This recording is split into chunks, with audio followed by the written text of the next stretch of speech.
Okay, इसको गर्मी लग रही है, इसको चलाओ। तो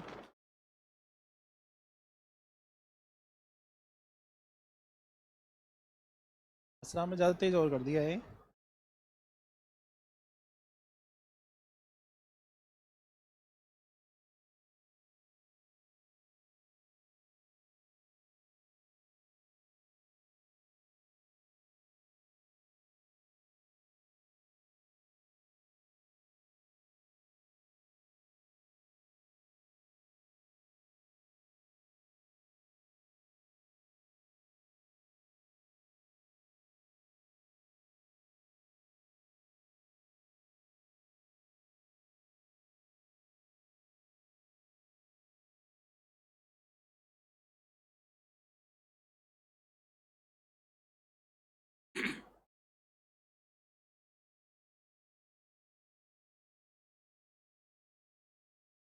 तो अपन अब गोलमेज सम्मेलन से शुरू करेंगे, ठीक है। साइमन कमीशन भारत आया था, मैं इसको बंद करना। साइमन कमीशन भारत आया था और साइमन ने जो रिपोर्ट पेश की, साइमन ने जो रिपोर्ट पेश की, उस साइमन के सुझावों पर विचार करने के लिए इंग्लैंड में एक राउंड टेबल कॉन्फ्रेंस आयोजित हुई। राउंड टेबल कॉन्फ्रेंस, ठीक है ना। और वो कॉन्फ्रेंस 3 हुई, 1930, 31 और, ठीक है, 3 गोलमेज सम्मेलन हुए। इस सम्मेलन का स्थान था लंदन के। इस समय ब्रिटिश प्रधानमंत्री थे रेमजे और भारत सचिव थे सैमुअल हॉर, यही थे, ठीक है। पहला गोलमेज सम्मेलन जो हुआ वो फेब 30 से और जनवरी 31 तक हुआ। इस सम्मेलन में 89 प्रतिनिधि शामिल हुए। तो नवंबर 30 से जनवरी 31 तक, फरवरी बोला। तो जो 3 राउंड टेबल कॉन्फ्रेंस हुई हैं, इसमें कांग्रेस केवल और केवल दूसरे सम्मेलन में शामिल हुई है। कांग्रेस कौन से गोलमेज सम्मेलन में शामिल हुई थी? केवल दूसरे गोलमेज सम्मेलन में शामिल हुई थी। और इसमें कांग्रेस के प्रतिनिधि कौन थे? महात्मा गांधी जी थे, ठीक है। पहले गोलमेज सम्मेलन में जो लोग शामिल हुए उनमें देखो आगे ना, तेज बहादुर सप्रू, एम आर जयकर, आगा खान, मोहम्मद अली जिन्ना। कांग्रेस के साथ साथ भारत के व्यापारी वर्ग ने भी पहले गोलमेज सम्मेलन का, डॉक्टर अंबेडकर एकमात्र व्यक्ति थे जो तीनों गोलमेज सम्मेलनों में भाग लिए। उन्होंने दलित प्रतिनिधि के तौर पर सम्मेलन में भाग लिया था। गोलमेज सम्मेलन कहाँ हुए थे? लंदन के। कांग्रेस कौन से में शामिल हुई? दूसरे में शामिल हुई, क्योंकि गांधी इरविन समझौता हो गया था ना। उस समझौते के तहत गांधी जी ने 7 अवज्ञा आंदोलन को स्थगित कर दिया था और गोलमेज सम्मेलन में कांग्रेस के शामिल होने की सहमति दे दी थी। तो ये दूसरा गोलमेज सम्मेलन एकमात्र सम्मेलन था जिसमें कांग्रेस ने भाग लिया था। सम्मेलन में कुल 111 मेंबर शामिल हुए। कांग्रेस का प्रतिनिधित्व महात्मा गांधी जी ने किया। गांधी जी के साथ उनके सेक्रेटरी, गांधी जी के कुक, गांधी जी के बेटे और वो मीराबेन मैडलिन स्लेट भी सम्मेलन में शामिल हुए। और गांधी जी एस राजपूताना जहाज से इंग्लैंड गए, ठीक है ना। बीकानेर महाराजा गंगा सिंह भी लंदन जा रहे थे सम्मेलन में भाग लेने के लिए। तो वो एस मुल्तान जहाज से जा रहे थे। तो उन्होंने गांधी जी को ऑफर किया कि वो मेरे साथ जहाज पे चलें, ठीक है ना। लेकिन गांधी जी ने, तो इस समय गांधी जी ने एक मैसेज दिया दुनिया को, ठीक है, क्या? व्यक्ति बराबर पार्टी बराबर राष्ट्र। व्यक्ति is equal to party is equal to, व्यक्ति कौन है?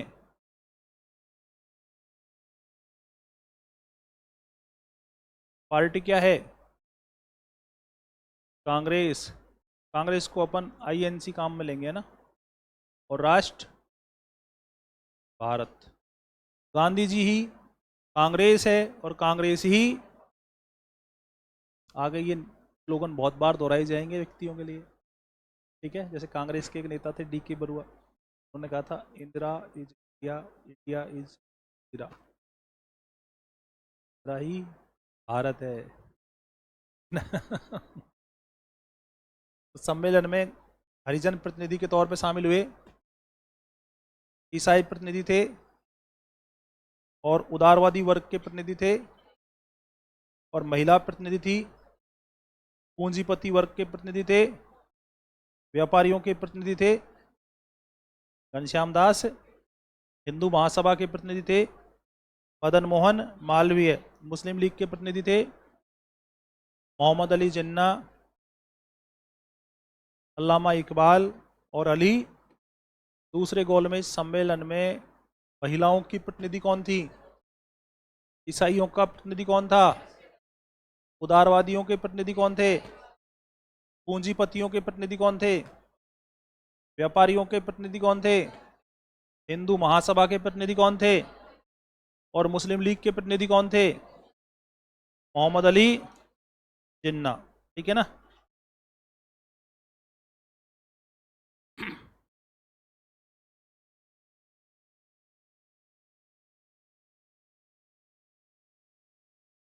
तो गांधी जी ने इंग्लैंड की यात्रा के दौरान इंग्लैंड में चार्ली चैपलिन से, जॉर्ज बर्नार्ड शॉ से और किंग जॉर्ज फिफ्थ से भेंट की। जब किंग जॉर्ज फिफ्थ से डिनर में शामिल होने के लिए गए तो वो प्रोटोकॉल, गांधी जी तो लंगोटी मैन थे ना, है ना, तो फिर किंग के सेक्रेटरी ने कहा कि भाई गांधी जी को प्रोटोकॉल का तो पालन करना ही पड़ेगा, कोट पैंट पहन के तो आना ही पड़ेगा। लेकिन गांधी जी ने मना कर दिया कि मैं तो ऐसे ही आऊँगा, तुमको मेरे को डिनर में बुलाना है तो देख लो, नहीं तो फिर गांधी जी जैसे थे वैसे ही गए। तो फिर सम्राट ने गांधी जी से पूछ भी लिया कि आपने इतने कम कपड़े क्यों पहन रखे हैं। तो गांधी जी ने सम्राट से कहा कि आपने कुछ ज़्यादा पहन रखे हैं। नहीं भाई, मेरे हिस्से के कपड़े तो आपने पहन रखे हैं, भाई हम गरीबों के हिस्से के कपड़े तो आपने पहन ही रखे हैं ना, आप इतने ज़्यादा कपड़े पहनते हो, इसलिए हम लोगों को कम पहनना पड़ता है, ठीक है ना।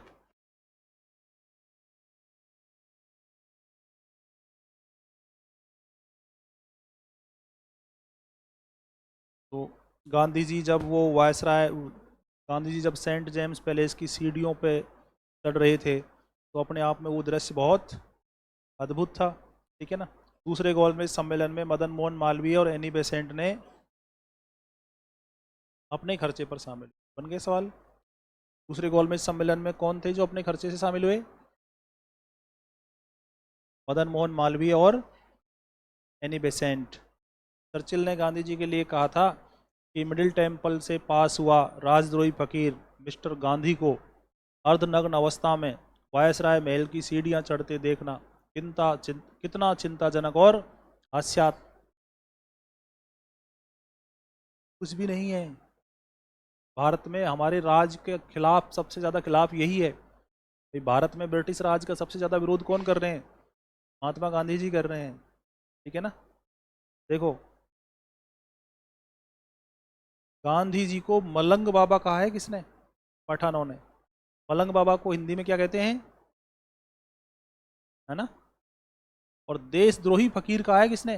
चर्चिल ने। देशद्रोही फकीर किसने कहा है? चर्चिल ने कहा है, ठीक है ना। अब सम्मेलन असफल क्यों हुआ? क्योंकि रियासतों को तो संघ में शामिल नहीं किया गया था। मुस्लिम लीग ने स्वराज्य की मांग का समर्थन करने से इनकार, और भीमराव अंबेडकर ने दलितों के लिए सेपरेट इलेक्टोरल सिस्टम मांग लिया। भाई दूसरा गोलमेज सम्मेलन असफल क्यों हुआ उसकी बात। डॉक्टर अंबेडकर दलितों के लिए सेपरेट इलेक्टोरल सिस्टम मांग रहे थे, एक बात। दूसरी बात, जो ऑल इंडिया फेडरेशन बनना था उसमें रियासतों को शामिल नहीं किया गया। तीसरी बात, मुस्लिम लीग ने स्वराज्य की मांग का समर्थन करने से इनकार कर दिया, तो सम्मेलन असफल हो गया। गांधी जी को लौटना ही था। तो गांधी जी जब इंग्लैंड से लौट रहे थे तो इटली रुके और इटली में इन्होंने बेनिटो मुसोलिनी से भेंट की। बहुत लोगों ने गांधी जी को कहा कि आपको मुसोलिनी से भेंट नहीं करनी चाहिए, लेकिन गांधी जी इटली में मुसोलिनी से मिले। तो गांधी जी का जीवनी लेखक था रोमारोला ने विवेकानंद और life of Vivekananda, life of Ramakrishna Paramahamsa, ये सब लिखी है ना, ठीक है ना। तो उन्होंने गांधी जी को मना किया था कि वो बेनिटो मुसोलिनी से ना मिले, फिर भी गांधी जी मुसोलिनी से मिले, ठीक है ना। तो गांधी जी ने यरोदा जेल में रहते हुए उनकी जीवनी लिखी थी, कौन सी? My experience with truth. Gandhi ji ने यरोदा जेल में रहते हुए अपनी जीवनी लिख दी, कौन सी? सत्य के साथ मेरे। इसके भारतीय संस्करण को सीएफ एंड्रयूज ने संक्षिप्त किया, जानते हो ना सीएफ एंड्रयूज, दीन बंधु।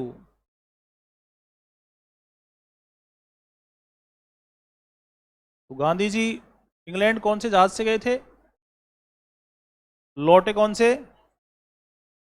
एसएस पिलसाना जहाज से। टोटल कितने गोलमेज सम्मेलन हुए? कांग्रेस ने कौन से में भाग लिया?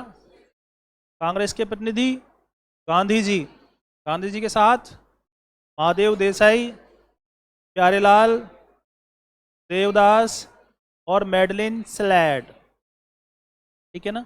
एकमात्र व्यक्ति जो तीनों सम्मेलन में भाग लिए, कौन से प्रतिनिधि थे ये? दलित प्रतिनिधि थे। कौन से प्रतिनिधि थे? दलित प्रतिनिधि थे। गांधी जी कौन से जहाज से इंग्लैंड गए थे? कौन से जहाज से वापस लौटे? ठीक है ना। गांधी जी ने वापसी में इटली में किससे भेंट की? बेनिटो। डॉक्टर अंबेडकर ने दूसरे गोलमेज सम्मेलन में दलितों के लिए सेपरेट इलेक्टोरल सिस्टम मांग लिया था, ठीक है ना। तो ब्रिटेन के प्रधानमंत्री रेमजे मैकडोनाल्ड ने दलितों के लिए सेपरेट इलेक्टोरल सिस्टम, पृथक निर्वाचन पद्धति की घोषणा, इसे कम्युनल अवार्ड यानी सांप्रदायिक पंचाट कहा गया, ठीक है ना। इस समय गांधी जी कहाँ थे? गांधी जी ने इंग्लैंड से लौट के दोबारा से सविनय अवज्ञा आंदोलन शुरू कर दिया, ठीक है ना। गांधी जी ने पहले तो नए वायसराय वेलिंगटन से मिलने का प्रयास किया, लेकिन वेलिंगटन ने मिलने से मना, और क्या कहा? गांधी जी नहीं होते तो ये दुनिया। मजबूरी में गांधी जी को आंदोलन शुरू करना पड़ा। तो गांधी जी को जेल में, कौन सी जेल? और इधर पीछे से ब्रिटिश प्रधानमंत्री रेमजे मैकडोनाल्ड ने दलितों के लिए सेपरेट इलेक्टोरल सिस्टम घोषित। मजबूरी में गांधी जी को यरोदा जेल में कम्युनल अवार्ड के विरोध में 20 सितंबर को आमरण अनशन घोषित करना पड़ा। गांधी जी ने कम्युनल अवार्ड के खिलाफ अनशन कहां से शुरू किया? कब किया? 20 सितंबर 1932 को, ठीक है। तो दलितों के लिए सेपरेट इलेक्टोरल सिस्टम की मांग किसने की? डॉक्टर भीमराव अंबेडकर ने। डॉक्टर राजेंद्र प्रसाद और राजगोपालाचारी के समझाने पर गांधी जी और अंबेडकर के बीच पूना समझौता हो गया। इसमें कांग्रेस की ओर से किसने साइन किए? समझौते के तहत डॉक्टर अंबेडकर ने दलितों के लिए सेपरेट इलेक्टोरल सिस्टम की मांग को त्याग दिया, ठीक है ना। गांधी जी ने सेपरेट इलेक्टोरल सिस्टम के विरोध में भूख हड़ताल कब की? समझौता कब हो गया? समझौता कब हो गया? 24 सितंबर को, ठीक है ना। 5वें दिन ही हो गया। पूना पैक्ट किसके बीच हुआ? डॉक्टर अंबेडकर और गांधी जी के बीच। इसमें कांग्रेस की ओर से हस्ताक्षर किसने किए? मदन मोहन। समझौते के तहत अंबेडकर ने दलितों के लिए सेपरेट इलेक्टोरल सिस्टम की मांग को त्याग दिया। बदले में दलितों को प्रांतीय विधानमंडल में आरक्षित सीटों की संख्या 71 से बढ़ाकर, देखो कैसे, सेपरेट इलेक्टोरल सिस्टम में दलितों के लिए 71 सीटें दी गई थी। इसमें पृथक निर्वाचन पद्धति में गांधी जी का विरोध इस बात को लेके था कि अगर मुसलमानों के तरह दलितों को भी सेपरेट इलेक्टोरल का लाभ दे दिया गया तो दलित हमेशा हमेशा के लिए हिंदू समाज की मुख्य धारा से कट जाएंगे और कभी भी उनका वास्तविक उत्थान नहीं हो पाएगा। इसलिए गांधी जी दलितों के सेपरेट इलेक्टोरल सिस्टम का विरोध, तो सेपरेट इलेक्टोरल सिस्टम में दलितों को कितनी सीटें मिली? 71। पूना पैक्ट में संयुक्त निर्वाचन की व्यवस्था की गई। आज भी देश में क्या है? संयुक्त निर्वाचन है। संयुक्त निर्वाचन में पिछड़ी जातियों के लिए आरक्षण की सुविधा है ना। तो पूना समझौते में संयुक्त निर्वाचन की व्यवस्था की गई जिसमें दलितों के लिए सीटों को आरक्षित कर दिया गया और संयुक्त निर्वाचन में दलितों की आरक्षित सीटों की संख्या यहां तो 71 ही मिल रही थी, यहां कितनी कर दी? 147 कर दी। रविंद्रनाथ टैगोर ने कहा, महात्मा आपके इस एहसान को हिंदू समाज कभी भी नहीं भूल पाएगा। दलित नेता थे एमसी राजा। दलित नेता कौन थे? एमसी राजा। उन्होंने डॉक्टर अम्बेडकर, दलित नेता थे एमसी राजा। उन्होंने इस समझौते में गांधी जी का, ये समझौता कराने में गांधी जी का साथ किस दलित नेता ने दिया था? एमसी राजा ने दिया। तो गांधी जी ने इसके बाद हिंदुओं में सुधारवादी आंदोलन शुरू कर दिया। गांधी जी क्या बनाएंगे? अखिल भारतीय हरिजन सेवक संघ, ठीक है ना। और अखबार निकाला कौन सा? हरिजन। और गांधी जी ने देश भर में हरिजन यात्रा शुरू कर दी। डॉक्टर अंबेडकर ने गांधी जी की आलोचना करते हुए कहा, गांधी जी केवल धूल उड़ाते हैं अपना स्तर। गांधी जी केवल हरिजनों के, दलितों के उत्थान की बात करते हैं, केवल बातें करते हैं, वास्तविक कार्य नहीं करते। गांधी जी ने 1933 में अखिल भारतीय हरिजन सेवक संघ का गठन कर दिया, ठीक है। पूना पैक्ट के बाद गांधी जी ने क्या कर दिया? इसका संस्थापक अध्यक्ष किसको बनाया? पहले अध्यक्ष किसको बनाया? ठक्कर बापा को। अखबार निकाला कौन सा? और गांधी जी ने दलितों को नाम दिया क्या? हरिजन, ठीक है ना। देश भर में हरिजन यात्राएं निकाली। और जब बिहार में भूकंप आ गया तो गांधी जी ने कहा कि ये उच्च जातियों द्वारा दलितों पर किए जा रहे अत्याचारों का ईश्वरीय दंड है, इसलिए बिहार में भूकंप आ गया है। अब तीसरा गोलमेज सम्मेलन होएगा नवंबर से दिसंबर तक। कांग्रेस ने तो इस सम्मेलन का बहिष्कार किया, ठीक है, इसलिए सम्मेलन की कोई खास वैल्यू नहीं रही। डॉक्टर अंबेडकर एकमात्र व्यक्ति थे जो तीनों गोलमेज सम्मेलन में भाग लिए। बीकानेर के महाराजा गंगा सिंह, अलवर के जय सिंह और धौलपुर के उदयभान सिंह भी गोलमेज सम्मेलन में शामिल हुए, ठीक है। अब इस गोलमेज सम्मेलन के दौरान एक स्टूडेंट था कैम्ब्रिज यूनिवर्सिटी का, कौन? चौधरी। उसने, कैम्ब्रिज यूनिवर्सिटी का एक स्टूडेंट था चौधरी रहमत अली। उसने इन सम्मेलनों के दौरान एक पंपलेट छापा जिसको क्या नाम दिया? पंपलेट का नाम था नाउ और अभी नहीं तो। और इस पंपलेट में चौधरी रहमत अली ने भारत में 3 मुस्लिम राज्य बताए, एक पाकिस्तान, दूसरा और तीसरा उस्मानिया सल्तनत। तो कालांतर में जो पाकिस्तान बनेगा वैसे ही तो बनेगा, ठीक है ना। पाकिस्तान में अपना पश्चिमी पंजाब, बलूचिस्तान, सिंध, ये चले जाएंगे ना, ये सारी चीज़ें चली जाएंगी। पश्चिमी पंजाब, बलूचिस्तान, सिंध, अफ़गानिस्तान, कश्मीर, इनको मिला के वो पाकिस्तान बनाना चाहता था। अफ़गानिस्तान तो अलग मुल्क है, अपना कश्मीर का आधा हिस्से पे कब्जा कर ही रखा है, पश्चिमी पंजाब ले ही लिया, बलूचिस्तान और सिंध दे ही दिया, ठीक है ना। और बंग इस्लाम का मतलब है बंगाल और असम। तो क्या पूरी बंगाल पाकिस्तान को नहीं मिल गया? असम का सिलट जिला नहीं मिल गया? उस्मानिया सल्तनत, हैदराबाद और बीजापुर, अगर सरदार पटेल समय रहते कार्रवाई नहीं करते तो क्या हैदराबाद भारत के दिल में नासूर नहीं बन जाता? उस स्टूडेंट ने 1932 में जो बात बोली थी कैम्ब्रिज पंपलेट में, क्या ये बात 47 में सही नहीं हो गई?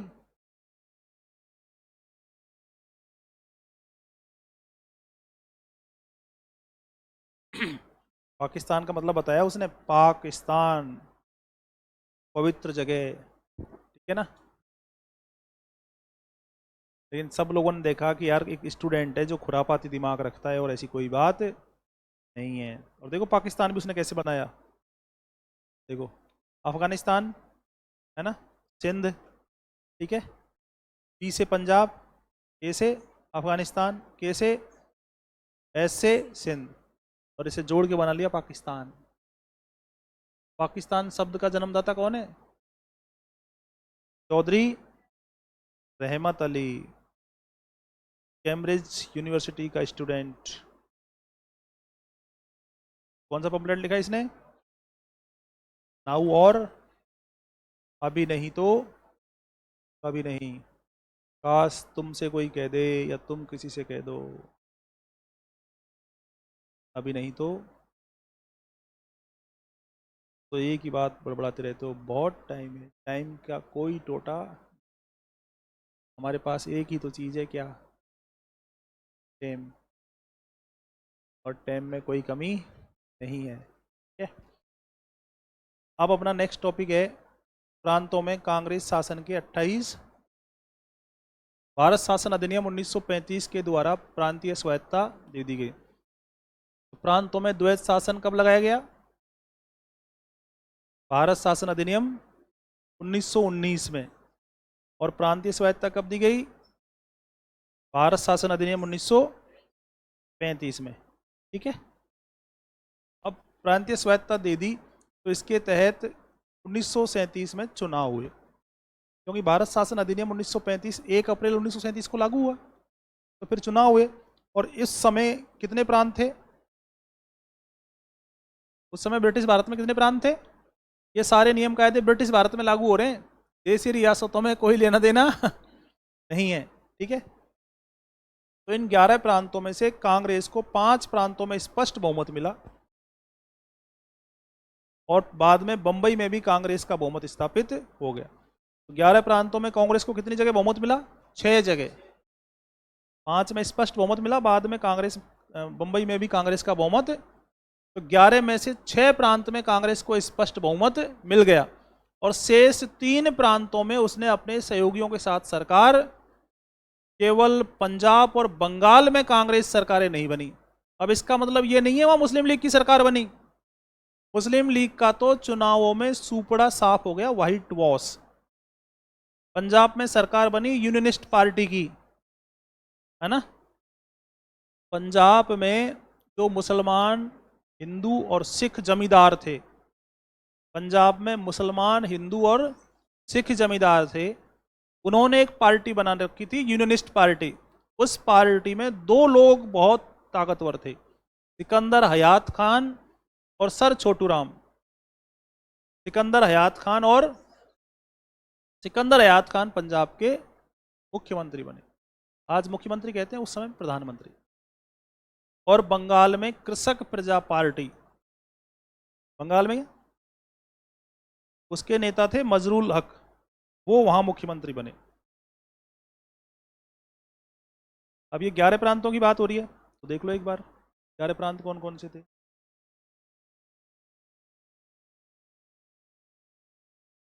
देखो, जिन 6 प्रांतों में कांग्रेस को पूर्ण बहुमत मिला, उनमें मध्य प्रांत, संयुक्त प्रांत, मद्रास, बंबई, बिहार, और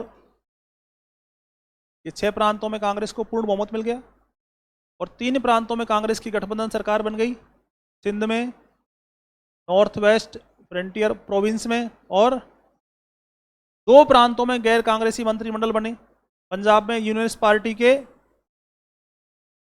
और बंगाल में कृषक प्रजा पार्टी के फजल उल हक। उस समय मुख्यमंत्री को क्या बोलते थे? प्रधानमंत्री। तो इन चुनावों से साबित हुआ कि जनता में किसका प्रभाव है? कांग्रेस का। जो मुसलमानों के लिए आरक्षित सीटें थी उनमें भी कांग्रेस ही जीती, ठीक है ना। तो अब अपने को बात करनी है कि कांग्रेस के मंत्रिमंडल 5 तो यहां बनेंगे और 3 जगह गठबंधन में बनेंगे। तो टोटल कांग्रेस की गवर्नमेंट कितनी हो गई? 6 और 3 8 होते हैं।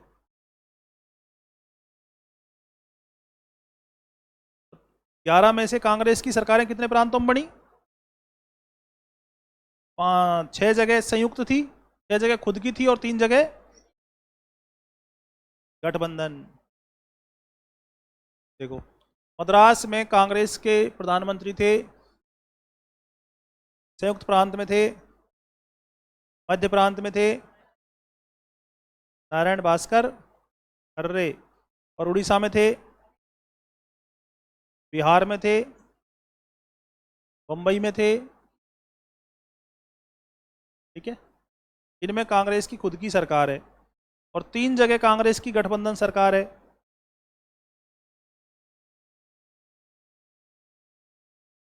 सिंध में गुलाम हुसैन हिदायतुल्ला, नॉर्थ वेस्ट में खान अब्दुल गफार खान जिनको कहते हैं बादशाह खान, किंग खान, फ्रंटियर गांधी, और असम में बारदोलोई की सरकार। मुस्लिम लीग का सफाया हो गया।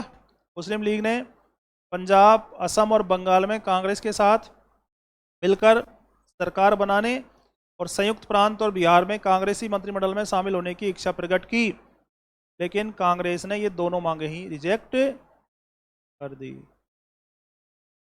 उत्तर प्रदेश और बिहार में जब मुस्लिम लीग कांग्रेस गवर्नमेंट में शामिल होना चाहती थी, वो चाहती थी कि हमको उत्तर प्रदेश और बिहार में 2 मंत्री पद दे दिए जाएं, और मौलाना आज़ाद ने इसके लिए मुस्लिम लीग को हाँ भी कर दी। लेकिन जवाहरलाल नेहरू ने कहा कि हम मुस्लिम लीग को केवल 1 ही पद दे सकते हैं, 2 नहीं देंगे, और 1 पद भी तब देंगे जब उसे हमारे चुनावी घोषणा पत्र को स्वीकार करना पड़ेगा। इसे मुस्लिम लीग ने स्वीकार नहीं किया। लियाकत अली ने कहा यदि कांग्रेस मुस्लिम लीग के इस प्रस्ताव को स्वीकार कर लेती तो पाकिस्तान का निर्माण, अरे वो बात तो ठीक है लियाकत अली, लेकिन पाकिस्तान नहीं बनता तो भाई तू कहाँ प्रधानमंत्री बनता? इसे प्रधानमंत्री बनना था ना, इसलिए ये फालतू में कांग्रेस पे आरोप लगा रहे हैं, ऐसी कोई बात नहीं थी। कांग्रेस ने अपने मंत्रिमंडलों की निगरानी रखने के लिए एक संसदीय उप समिति का गठन किया, जिसके अध्यक्ष कौन थे? इसमें राजेंद्र प्रसाद और मौलाना आजाद को भी शामिल, और कांग्रेस के इन मंत्रिमंडलों को बदनाम करने के लिए मुस्लिम लीग ने भी जांच आयोग बना दिए। अब अंगूर खट्टे हैं तो कुछ तो कहेंगे ना। तो बंगाल में बनाया फजल उल हक आयोग, बिहार में बनाया शरीफ आयोग, और संयुक्त प्रांत में बनाया पीरपुर के राजा मोहम्मद मेहंदी आयोग। और इन तीनों आयोगों ने कहा कि बंगाल, बिहार और संयुक्त प्रांत में कांग्रेस मंत्रिमंडल मुसलमानों पर अत्याचार कर रहे हैं। ऐसी बात नहीं थी। कांग्रेस मंत्रिमंडलों के कार्यों की अंग्रेजों ने भी प्रशंसा की।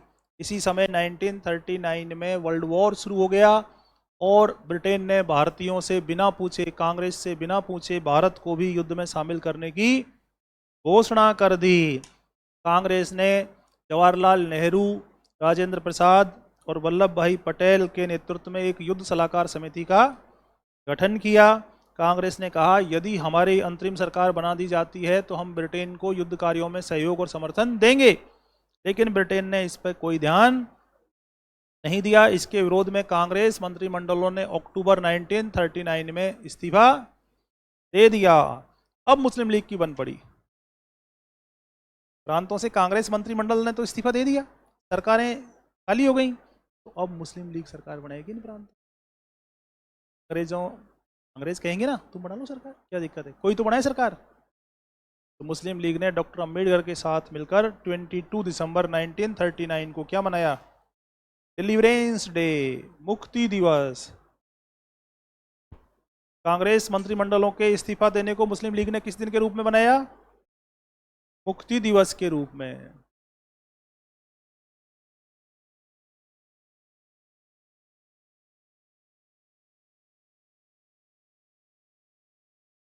मुक्ति को अंग्रेजी में पूछेंगे, ध्यान रखना।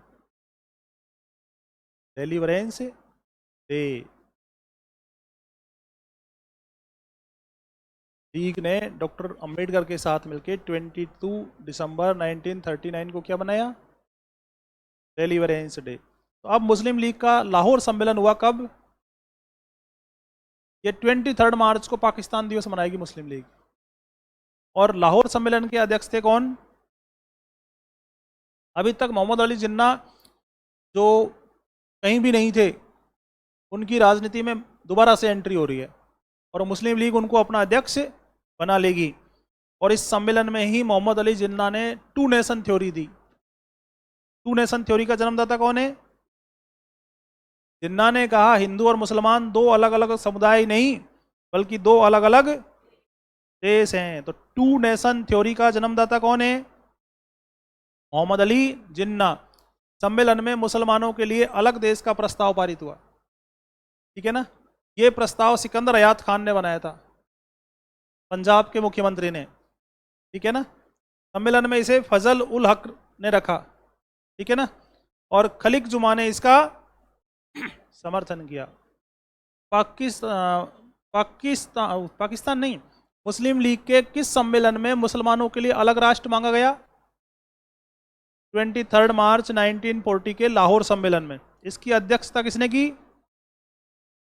2 नेशन थ्योरी का जन्मदाता कौन है? मुसलमानों के लिए जो अलग देश का प्रस्ताव तैयार किया वो किसने बनाया था? सिकंदर हयात खान ने, ठीक है। मुक्ति दिवस कब मनाया गया?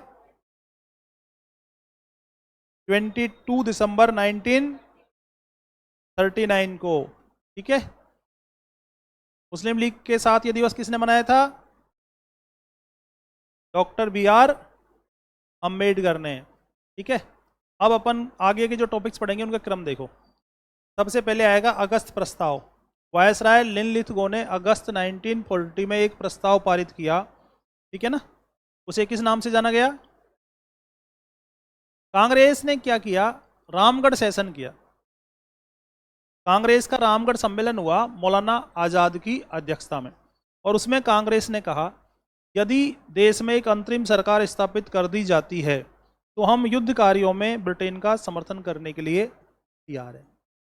इसके बदले में, इसके जवाब में वायसराय लिनलिथगो ने कहा कि यदि कांग्रेस हमको समर्थन देती है तो हम युद्ध के बाद, यदि कांग्रेस हमको समर्थन देती है तो हम युद्ध के बाद भारत को डोमिनियन स्टेट देंगे, ठीक है ना। देखो कैसे, तो इस बात को क्या कहा गया? तो वायसराय लिनलिथगो ने अगस्त प्रस्ताव किसके जवाब में दिया? कांग्रेस के रामगढ़ सम्मेलन के जवाब में। अब क्योंकि वायसराय लिनलिथगो के प्रस्ताव में ऐसा कुछ भी नहीं था, सब बातें युद्ध के बाद की थी, तो इसकी प्रतिक्रिया में गांधी जी ने क्या शुरू कर दिया? व्यक्तिगत सत्याग्रह से दुनिया में अंग्रेजों के खिलाफ माहौल बन रहा था, तो अमेरिका के राष्ट्रपति रूजवेल्ट ने, और इस समय चीन के राष्ट्रपति चांग काई शेक भारत की यात्रा पर आए थे, ठीक है ना। ऑस्ट्रेलिया ने, इन सब ने ब्रिटेन के ऊपर दबाव बनाया कि युद्ध कार्यों में भारतीय का समर्थन लिया जाए। तो फिर ब्रिटेन के प्रधानमंत्री विंस्टन चर्चिल ने सर स्टूफर्ड क्रिप्स को भारत भेजा। एक सदस्यीय आयोग था, उसके नेता थे सर स्टूफर्ड, खुद ही सदस्य और खुद ही अध्यक्ष है, इसलिए इसे क्या कहते हैं? Cripps mission. कैबिनेट है, गड़बड़ केस चल रही है, ठीक है ना। वैशाली जाने की जगह दिल्ली कैसे जा रहे हैं, ठीक है ना। तो स्टूफर्ड क्रिप्स में कितने मेंबर थे? खुद क्रिप्स, इसलिए ये आयोग क्या कहलाया? फिर गांधी चलाएंगे क्या? अगस्त क्रांति। क्या चलाएंगे इसे?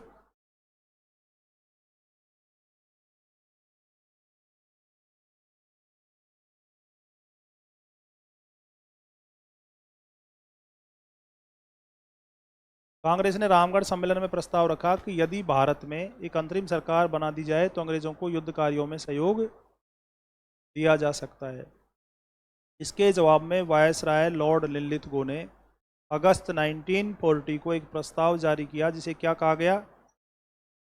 इसने कहा वायसराय काउंसिल के 12 में से 8 सदस्य भारतीय होंगे, डोमिनियन स्टेट देंगे, युद्ध सलाहकार परिषद का गठन करेंगे, अल्पसंख्यकों का अलग से ध्यान रखेंगे, युद्ध के बाद भारतीयों से संविधान निर्माण के लिए प्रस्ताव लिया जाएगा। आगे संविधान सभा, युद्ध के बाद भारतीयों से संविधान निर्माण के लिए एक प्रस्ताव। दिल्लीत गो की ये घोषणा अगस्त प्रस्ताव के नाम से जानी गई। इसे कांग्रेस और मुस्लिम लीग दोनों ने स्वीकार। जवाहरलाल नेहरू ने कहा अगस्त प्रस्ताव दरवाजे में लगी हुई जंग खाई। अपने दरवाजे में कोई कील ठुकी रहती है ना, और उसमें जंग लग जाती है, तो इसका मतलब कभी भी गिर जाएगी वो। तो ब्रिटेन तो वर्ल्ड वॉर शुरू होते ही हारने लग गया था, बैटल ऑफ ब्रिटेन शुरू हो गया था ना। हिटलर ने ब्रिटेन के ऊपर फाइटर प्लेन लगा दिए थे कि बम गिराते रहो, नष्ट कर दो ब्रिटेन को। तो फिर वायसराय निलित को कहते हैं गांधी जी के आंदोलन राजनीतिक फिरौती हैं। गांधी जी आंदोलन चलाते हैं ताकि सरकारों पे दबाव डलवाकर उनसे अपनी मांगे मनवा सकें। ये क्या है? राजनीतिक फिरौती है, ये पॉलिटिकल ब्लैकमेल है। तो फिर अब गांधी जी क्या शुरू करेंगे? अगस्त प्रस्ताव कब आया था? व्यक्तिगत सत्याग्रह कब आएगा? इनका सबसे पहला आसान सवाल है इनका क्रम। सबसे पहला आसान सवाल कौन सा है? तो गांधी जी ने महाराष्ट्र के पवनार से 17 अक्टूबर 17 अक्टूबर 1940 को क्या शुरू किया? इसे किस नाम से जाना गया? ठीक है, क्योंकि एक तरफ हिटलर, मुसोलिनी और जापानी थे जो तानाशाह थे, दूसरी तरफ ब्रिटेन, फ्रांस जैसे देश थे जो लोकतांत्रिक थे। तो ब्रिटेन, फ्रांस, अमेरिका ये कह रहे, अमेरिका तो बाद में शामिल होएगा, ब्रिटेन और फ्रांस ये कह रहे हैं कि हम दुनिया में लोकतंत्र को सुरक्षित बनाने के लिए युद्ध लड़ रहे हैं, हिटलर और मुसोलिनी जैसे तानाशाहों से बचाने के लिए। तो कांग्रेस में बड़ा असमंजस्य था कि युद्ध कार्य में ब्रिटेन का समर्थन करें या फिर देश में आंदोलन चला के और ब्रिटेन की सत्ता को कमजोर करें। तो ब्रिटेन का कमजोर होने का मतलब होगा हिटलर और मुसोलिनी का ताकतवर हो जाना।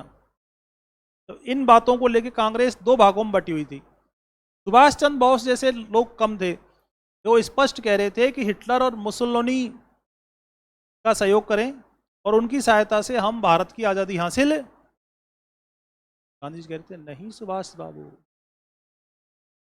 पवित्र साहित्य को हासिल करने के लिए साधन भी कैसे होने चाहिए? इस बात की क्या गारंटी है कि हम हिटलर, मुसोलिनी और जापानियों की सहायता से आज़ादी प्राप्त, और फिर वो यहाँ से छोड़कर, इस बात की क्या गारंटी है? अगर वो यहाँ रुक गए तो फिर हमको उनसे लड़ना पड़ेगा। तो कांग्रेस कुछ तय नहीं कर पा रही थी करना क्या है। ठीक है ना। तो पहले तो कम्युनिस्ट जो थे वो ब्रिटेन के इस युद्ध के खिलाफ थे, वे ब्रिटेन का विरोध कर रहे थे भारत में। ठीक है ना। और जब मुसोलिनी, वो हिटलर रूस पे अटैक कर देगा तब वो ब्रिटेन का समर्थन करने लग जाएंगे खुल के। तो वामपंथी कम्युनिस्ट भी भारत में शिकार हो जाएंगे। ठीक है। तो पहले तो वो ब्रिटिश शासन का समर्थन कर रहे थे, युद्ध में ब्रिटेन का समर्थन कर रहे थे। ठीक है ना। पहले तो वो ब्रिटेन का युद्ध में विरोध कर रहे थे, लेकिन जब हिटलर ने रसिया पे अटैक कर दिया तब फिर वो ब्रिटेन का समर्थन करने लगे, यानी गांधी जी के भारत छोड़ो आंदोलन का विरोध करेंगे। ठीक है। तो गांधी जी भी तय नहीं कर पा रहे थे क्या करना है, इसलिए तो सुभाष बाबू जो थे वो घर से नज़रबंदी से फरार होकर पहुंच गए थे, है ना। अफगानिस्तान पहुंचे, अफगानिस्तान से इटालियन पासपोर्ट पर यात्रा करते हुए रूस होते हुए जर्मनी पहुंच जाएंगे। तब तक हिटलर रूस से स्टालिनग्राड की लड़ाई में पराजित हो जाएगा, तो फिर वो जर्मनी से कील बंदरगाह से होते हुए जापान आ जाएंगे। तो गांधी जी फिर इस समय व्यक्तिगत सत्याग्रह चलाएंगे जिसका उद्देश्य था लोगों में राजनीतिक चेतना पैदा करना और ब्रिटिश सरकार पर दबाव बनाना। दबाव कैसे? व्यक्तिगत सत्याग्रह का उद्देश्य था कि व्यक्तिगत सत्याग्रह का कार्यक्रम ये था, जो सत्याग्रही, ये वैसे तो सत्याग्रह होगा नहीं, लोक सत्याग्रह, तो इसमें तो जो गांधी जी के पक्के फॉलोअर हैं उनका चुनाव खुद गांधी जी करेंगे, और जिस सत्याग्रही को चुना जाएगा वो सत्याग्रह करने से पहले अपनी सूचना नज़दीकी पुलिस स्टेशन में जाके देगा। वो कहेगा देखो जी कल मैं सत्याग्रह करूंगा रिद्धि सिद्धि चौराहे पे। ठीक है। सत्याग्रह का टाइम होगा 10 बजे, हम 3 लोग आएंगे वहाँ सत्याग्रह करने, फिर आप आ जाना और हमको बैठा के। ये था ऐसे, कानून व्यवस्था को नुकसान नहीं पहुंचाना चाहते थे, किसी भी तरीके से अराजकता पैदा, अव्यवस्था पैदा नहीं हो, इसका ध्यान रख रहे थे। फिर भाई कर क्यों रहे थे? ताकि ब्रिटिश सरकार पर दबाव डाला जा सके कि या तो तुम हमारी मांग मान लो, नहीं तो फिर देख लो हम आंदोलन शुरू कर देंगे, और हम आंदोलन शुरू कर देंगे तो तुम हमसे लड़ोगे कि युद्ध में लड़ोगे। ये उद्देश्य था। तो गांधी जी के आदेशों का बिल्कुल एज इट इज फॉलो किया जाए, इसके लिए जरूरी था कि सत्याग्रह वो लोग करें जो गांधीवादी आदर्शों में पूरी निष्ठा रखते हों। इसलिए गांधी जी ने अपना पहला सत्याग्रही चुना आचार्य विनोबा भावे को, और गांधी जी विनोबा भावे को अपना आध्यात्मिक वारिस, ये वही विनोबा भावे हैं जिन्होंने देश की आज़ादी के बाद भूदान और ग्रामदान आंदोलन, जिसका उद्देश्य था निर्धन लोगों को भूमि दिलवाकर समाज में सर्वोदय की स्थापना करना, और इसके लिए विनोबा भावे ने पूरे देश की यात्राएं की और संपन्न लोगों को प्रोत्साहित किया कि वो अपनी भूमि का एक टुकड़ा निर्धनों को दान कर दें। गांधी जी ने दूसरा सत्याग्रही जवाहरलाल नेहरू को चुना, और गांधी जी जवाहरलाल नेहरू को अपना राजनीतिक उत्तराधिकारी कहते थे। तो व्यक्तिगत सत्याग्रह की शुरुआत पवनार महाराष्ट्र से हुई। कब? 17 अक्टूबर 1940 को हुई पहला सत्याग्रही। दूसरा सत्याग्रही व्यक्तिगत सत्याग्रह कहां से शुरू हुआ? पवनार आश्रम। इसका दूसरा नाम दिल्ली चलो आंदोलन। व्यक्तिगत सत्याग्रह का दूसरा नाम। और व्यक्तिगत सत्याग्रह किस दिन नहीं होता था? रविवार छुट्टी का दिन है यार। 6 दिन क्लास चलती है, 6 दिन पढ़ते हैं, 12-12 घंटे, ठीक है ना।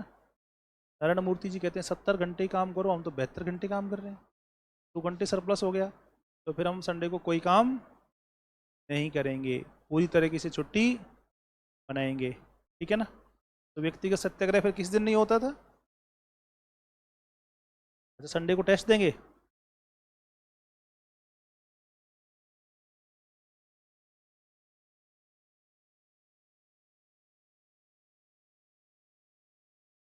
टेस्ट क्यों देते हो, रहने दिया करो, संडे तो छुट्टी का दिन है।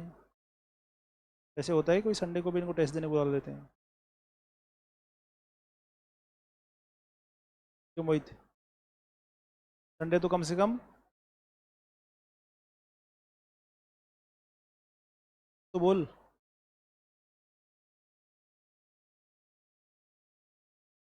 हैं? 12th के बाद कभी देखी नहीं संडे की छुट्टी? अच्छा, बताओ कब से मेहनत कर रहा है? 12th बाद से लगातार हार्ड तोड़ मेहनत कर रहा है, दशरथ मांझी की तरह। मैंने टेस्ट में तुम्हारा एक सवाल दिया था, मांझी, मांझी साइट्स, क्या किया फिर तुमने उसमें? जानते नहीं हो? दशरथ मांझी माउंटेन मैन बिहार में था, पहाड़ खोद दिया उसने।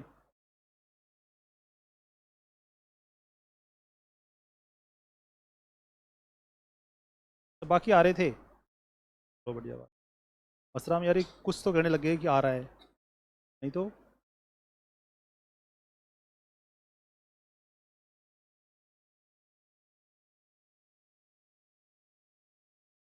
अब वर्ल्ड वॉर के दौरान ही क्या है कि यूएनओ, संयुक्त राष्ट्र संघ की स्थापना की बातें होने लग गई, शांति के लिए अंतर्राष्ट्रीय सहयोग के लिए एक संगठन की बात होने लग गई थी। तो इसके लिए एक अटलांटिक चार्टर जारी हुआ, अटलांटिक चार्टर जारी हुआ। तो उस अटलांटिक चार्टर में राष्ट्रों के आत्मनिर्णय के सिद्धांत का समर्थन किया गया, लेकिन ब्रिटेन ने अटलांटिक चार्टर की व्याख्या अपने हिसाब से कर ली। चर्चिल ने कहा, ब्रिटेन का प्रधानमंत्री कौन है? Winston Churchill. चर्चिल ने कहा अटलांटिक चार्टर उन्हीं देशों पर लागू होगा जो अटलांटिक महासागर के दोनों ओर हैं। तो भारत कहाँ है? अटलांटिक पे तो नहीं है ना, तो भारत पे तो अटलांटिक चार्टर लागू। तो फिर विंस्टन चर्चिल ने जोर दे के कहा अटलांटिक चार्टर पूरी दुनिया पे लागू होगा और युद्ध कार्यों में भारत का भी समर्थन किया जाए। इसी समय चीन के राष्ट्रपति चांग काई शेक भारत की यात्रा पर आए हुए थे, और उन्होंने जब भारत के हालात देखे कि भारत की जनता ब्रिटेन के सख्त खिलाफ है, तो उन्होंने कहा कुछ भी करो लेकिन भारत का समर्थन लो, क्योंकि भारत पर जापान का कोई भी आक्रमण भारत जापानियों को एक मौका देगा, क्योंकि भारत की जनता किसका समर्थन करेगी और हम हमेशा के लिए किसको छोड़ देंगे? अरे हम हमेशा के लिए भारत को खो देंगे भाई। तो फिर वैश्विक राजनेताओं के दबाव में विंस्टन चर्चिल ने सर स्टोफर्ड क्रिप्स को भारत भेज दिया। सर स्टोफर्ड क्रिप्स जो थे वो युद्ध मंत्री थे। सर स्टोफर्ड क्रिप्स कौन थे? युद्ध मंत्री थे। तो मार्च 1942 में ये आयोग भारत आया, ठीक है ना। और स्टोफर्ड क्रिप्स जो थे वो बेसिकली उदारवादी थे और इनके कांग्रेस के कई नेताओं के साथ अच्छे संबंध थे और वो जवाहरलाल नेहरू के साथ इनके बहुत अच्छे संबंध थे, ठीक है ना। तो कांग्रेस ने स्टोफर्ड क्रिप्स से बातचीत करने के लिए जवाहरलाल नेहरू और मौलाना आज़ाद को नियुक्त कर दिया, ठीक है ना। तो क्रिप्स मिशन के जो प्रस्ताव थे वो दो तरह के थे, एक तो युद्धकालीन प्रस्ताव और दूसरा युद्धोत्तर प्रस्ताव। एक तो अभी का प्रस्ताव, एक युद्ध के बाद का प्रस्ताव। तो अभी का प्रस्ताव ये था कि सत्ता ब्रिटेन के ही हाथ में रहेगी, भारतीयों से केवल सलाह ली जाएगी। अभी का प्रस्ताव तो क्या था? सत्ता ब्रिटेन के ही हाथ में रहेगी और भारतीयों से केवल,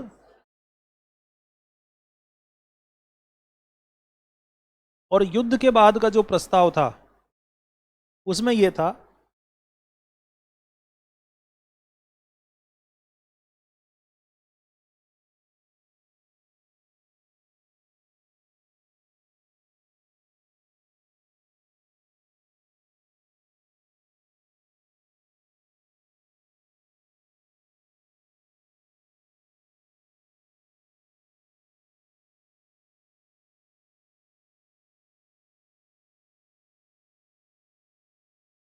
युद्ध के बाद का प्रस्ताव ये था कि भारत को डोमिनियन स्टेट दिया जाएगा।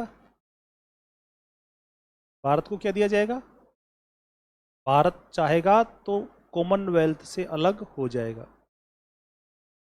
ब्रिटेन के अधीन रहने वाले देशों का एक संगठन बनाया गया था। ऐसे देश जो ब्रिटेन के उपनिवेश थे उनको मिला के एक संगठन बनाया गया था, उसे क्या नाम दिया? कॉमनवेल्थ। कॉमनवेल्थ आज भी है ना कॉमनवेल्थ।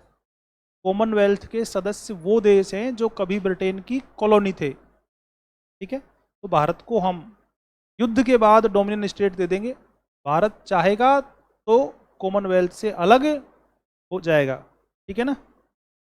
युद्ध के तुरंत बाद हम एक संविधान सभा बनाएंगे जिसमें प्रांतीय विधानसभाओं के सदस्य और रियासतों के प्रतिनिधि शामिल होंगे, ठीक है ना। ब्रिटिश भारत और देशी रियासतों को यह अधिकार होगा कि वो चाहें तो अपना अलग संविधान बनाकर डोमिनियन स्टेट बन जाएं। तो कर दिया इन्होंने। ब्रिटिश प्रांत अपना अलग संविधान बना सकते हैं और देशी रियासतें अपना, और अल्पसंख्यकों के लिए अलग से समझौता किया। इन्होंने कर दिया बंटाधार। अभी कुछ नहीं देंगे, अभी सत्ता ब्रिटेन के ही पास रहेगी। युद्ध के बाद हम आपको डोमिनियन स्टेट देंगे, आप चाहो तो कॉमनवेल्थ से अलग हो जाना, ठीक है ना। जो ब्रिटिश भारत है और देशी रियासतें हैं वो अपना अलग संविधान बना के क्या बना सकते हैं? डोमिनियन स्टेट बना सकते हैं। अल्पसंख्यकों के लिए अलग से समझौता किया जाएगा और युद्ध के बाद आपसे एक संविधान सभा बनाने के लिए प्रस्ताव लिया जाएगा। क्रिप्स ने अभी के लिए तो कुछ नहीं दिया, और जो दिया वो कब के लिए दिया? युद्ध के बाद। इसलिए कांग्रेस ने इसे स्वीकार, और गांधी जी ने कहा ये पोस्ट डेटेड चेक है।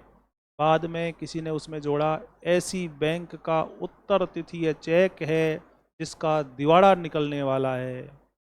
नहीं, आप अपने अकाउंट का चेक बना के दे दो कि कब का? कि 2037 का।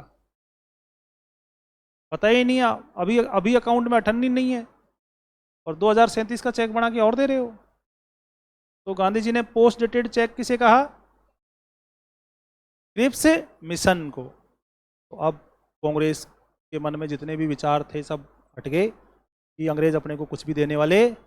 अपन तो ये सोच रहे थे कि अंग्रेजों का युद्ध कार्य में समर्थन करेंगे और ये बदले में हमको कुछ दे देंगे, और ये तो हमको कुछ भी देने चाहते ही नहीं है, सब कुछ हमको ये युद्ध के बाद देना चाहते हैं, तो अब हम कुछ आर पार करके रहेंगे। तो अब चलेगा क्या? तो कांग्रेस कार्य समिति की बैठक 14 जुलाई 1942 को वर्धा में हुई। कांग्रेस कार्य समिति की बैठक कहाँ हुई? वर्धा में। कब हुई? उसके अध्यक्ष कौन थे? मौलाना आज़ाद। 40 से 46 तक अध्यक्ष कौन होंगे? मौलाना आज़ाद। तो गांधी जी ने उसमें अपना एक प्रस्ताव रखा और कहा, यदि कांग्रेस ने मेरे संघर्ष के रास्ते को स्वीकार नहीं किया तो मैं देश की बालू से ही कांग्रेस से बड़ा संगठन खड़ा कर दूंगा। कांग्रेस कार्य समिति की बैठक वर्धा में हो रही है। उस बैठक में गांधी जी एक प्रस्ताव रख रहे हैं, धमकी देते हुए कि अगर तुमने मेरे संघर्ष के प्रस्ताव को स्वीकार नहीं किया तो मैं देश की मिट्टी से ही तुमसे बड़ा संगठन खड़ा। और गांधी जी ने हरिजन अखबार में कहा, अंग्रेज कहते थे हम अगर भारत से चले जाएंगे तो भारत अराजकता में चला जाएगा, क्योंकि भारतीय अपना शासन चलाने में सक्षम है, हम हैं इसलिए शासन चल रहा है। तो गांधी जी ने हरिजन अखबार में कहा, अंग्रेजों, भारत को ईश्वर अथवा अराजकता की स्थिति में छोड़ दो। जब सभी दल आपस में लड़कर थक जाएंगे तो आपस में कोई समझौता हो ही जाएगा। ऐसे लिखा। तो अब अखिल भारतीय कांग्रेस सम्मेलन होगा बंबई के गवालिया टैंक में। ऑल इंडिया कांग्रेस सम्मेलन कहाँ होगा? बंबई के गवालिया टैंक में 8 अगस्त 1942 को। अध्यक्ष कौन है? मौलाना आज़ाद। इस सम्मेलन में भारत छोड़ो आंदोलन का प्रस्ताव रखा, जवाहरलाल इसका समर्थन किया सरदार पटेल ने। तो गवालिया टैंक मैदान में भारत छोड़ो आंदोलन का प्रस्ताव किसने रखा? इसका समर्थन किसने किया? सरदार पटेल ने। 14 जुलाई 1942 को कांग्रेस सम्मेलन की बैठक कहाँ हुई? किसकी अध्यक्षता में हुई? तो जब ये प्रस्ताव रख दिया तो कांग्रेस ने गांधी जी के आंदोलन को अपना समर्थन दे दिया और गांधी जी ने 70 मिनट तक एक भाषण दिया। गांधी जी कितनी देर तक बोले? 70 मिनट्स। और गांधी जी ने कहा, मैं तुम्हें एक मंत्र देता हूँ जिसे तुम अपने हृदय में अंगीकार करो या। एक अन्य अवसर पर गांधी जी ने कहा, कांग्रेस को मरने नहीं दिया जा सकता, यह केवल राष्ट्र के साथ ही। तो आंदोलन सुबह शुरू होएगा 9 अगस्त को। तो अंग्रेजों ने ऑपरेशन 0 आवर चलाकर ऑपरेशन 0 आवर चलाकर कांग्रेस के सभी मुख्य नेताओं को गिरफ्तार कर लिया। ठीक है ना? तो गिरफ्तार होने वाले मुख्य जो नेता थे,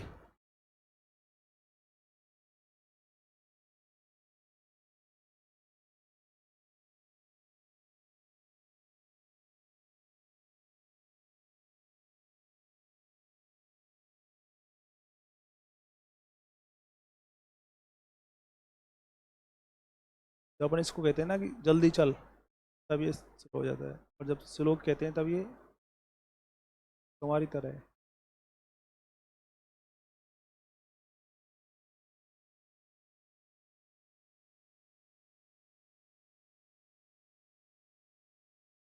तुम्हारी तरह नहीं है।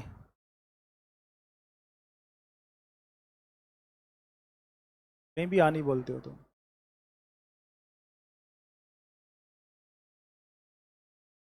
सुबह सुबह पहुंच गए गांधी जी के पास।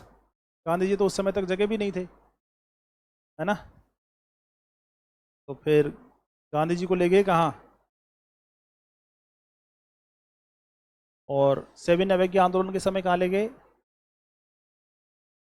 अब की बार गांधी जी के साथ। और जवाहरलाल नेहरू को कहाँ रखा? राजेंद्र प्रसाद को कहाँ रखा? मौलाना आज़ाद को कहाँ रखा? और सरदार पटेल और बाकियों को कहाँ रखा? अहमदनगर किले में। सरदार पटेल और बाकी कांग्रेसियों को कहाँ रखा, और जयप्रकाश नारायण को कहाँ रखा,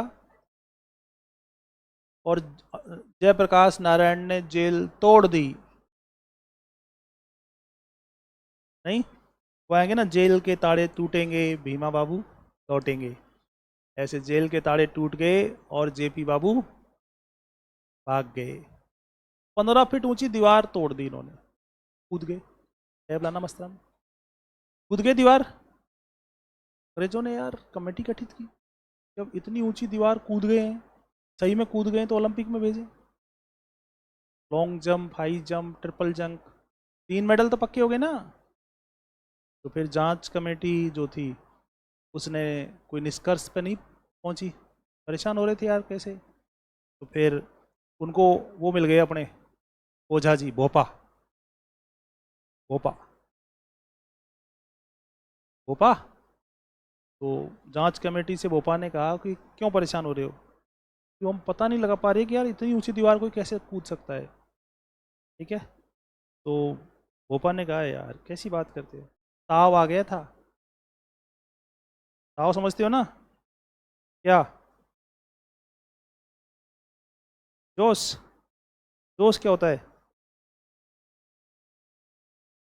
हैं? जोश ताऊ होता है।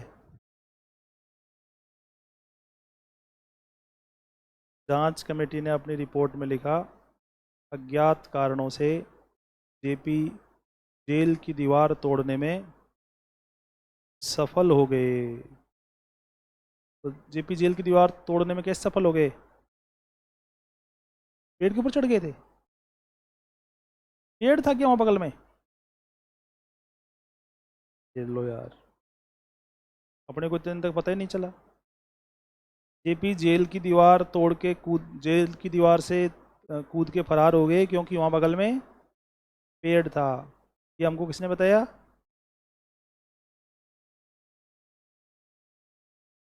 मैंने नहीं बताया, मैंने कब बताया।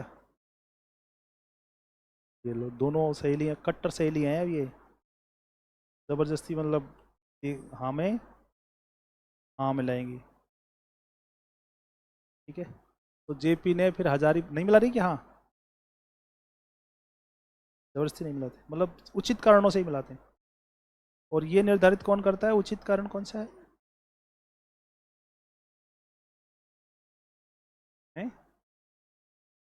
तो जेपी ने हजारीबाग जेल से भागकर और बनाया आज़ाद मोर्चा। क्या बनाया, तुम्हारे जयपुर में भी तो प्रजामंडल के कार्यकर्ता क्या बनाएंगे, अरे लिखा हुआ है ना इसमें, क्या बनाया, ये ग्वालियर टैंक मैदान में अरुणा आसफ अली ने तिरंगा लहराया। अरुणा आसफ अली ने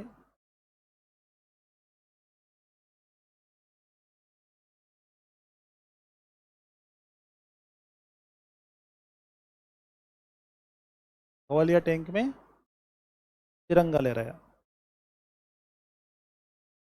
तो ग्वालियर टैंक में भारत छोड़ो आंदोलन का प्रस्ताव किसने रखा था, इसका समर्थन किसने किया था, सरदार वल्लभ भाई पटेल ने। और यहाँ तिरंगा किसने लहराया, अरुणा आसफ अली ने। अब क्योंकि जो टॉप जो लीडरशिप थी वो तो सारी जेल में चली गई, तो आंदोलन सेकंड रो के नेताओं में चला गया, सेकंड लाइन के जो लीडर थे उनके हाथों में आंदोलन चला गया। ठीक है, और सब जगह नेता थे नहीं, तो फिर आंदोलन क्या हो गया, हिंसक, हिंसक। तो गांधी जी का एकमात्र आंदोलन जिसमें जम के हिंसा हुई, तो भारत छोड़ो आंदोलन का नेतृत्व किसने किया, नेतृत्व विहीन हो गया। गांधी जी और कांग्रेस के सभी नेता, इसलिए आंदोलन क्या था, नेतृत्व विहीन। तो आंदोलन की नेता जनता खुद थी, इसलिए आंदोलन में जमकर हिंसा हुई। इसमें कुछ महिलाएं ने भी जम के भूमिका निभाई, जिसमें इनको क्या कहते हैं, भारत कोकिला। ठीक है ना, ये भी वहां आगा खान पैलेस में ही कैद थी। और दूसरी है कनकलता बरुआ, ये वहाँ थी असम की, नाम से दिख रहा है। कनकलता बरुआ कहाँ से थी? असम की, ठीक है ना। तो इन्होंने वहाँ असम में गोहपुर पुलिस चौकी पर तिरंगा लहराया, शांतिपूर्ण सत्याग्रह कर रहे थे। पुलिस ने इनको गोली मार दी, शहीद हो गई। कब? 18 साल की उम्र में, ठीक है। फिर कल्पना दत्त, इन्होंने भूमिगत कार्य किया। कल्पना दत्त मास्टर सूर्य सेन की इंडियन रिपब्लिकन आर्मी से जुड़ी हुई थी, है ना। प्रीतिलता वाडेकर, कल्पना दत्त, ये उसमें शामिल थी चटगांव अटैक में, हथियारों की लूट में। लेकिन ये अब क्या हैं? कम्युनिस्ट हैं।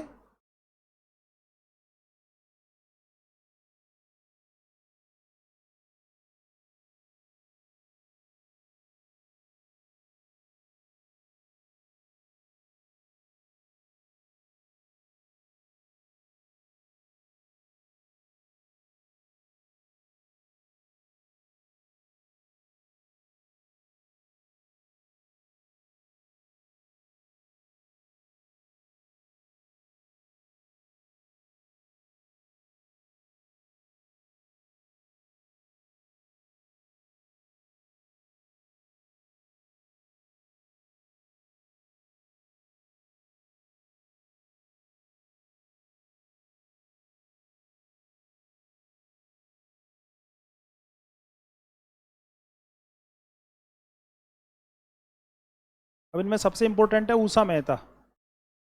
जब कांग्रेस के सभी प्रमुख नेता जेल में थे तो ऊषा मेहता ने बंबई और नासिक में भूमिगत रेडियो स्टेशन स्थापित किए। कांग्रेस के भूमिगत रेडियो स्टेशन किसने स्थापित किए? कहाँ पे? और इन रेडियो से राम मनोहर लोहिया, पुरुषोत्तम दास और अच्युत पटवर्धन जैसे नेता भाषण देते थे। और कई महीनों तक अंग्रेजों को ये नहीं पता चला कि ये रेडियो स्टेशन कहाँ से संचालित हो रहे हैं, ठीक है ना। इसके बाद है वो राजकुमारी अमृत कौर, सुचेता कृपलानी, कमला देवी चट्टोपाध्याय, अरुणा आसफ अली, मेडलिन स्लेड, अनसुईयाबाई काले और मातंगनी हजारा। क्योंकि आंदोलन जो है वो हिंसक हो गया था, आंदोलन नेतृत्वहीन होके क्या हो गया, तो देश के कई भागों में आंदोलनकारियों ने अपनी समानांतर सरकारें स्थापित कर ली और वहां से अंग्रेजी शासन समाप्त हो गया। इन सरकारों को कहा गया समानांतर सरकार अथवा प्रति सरकार।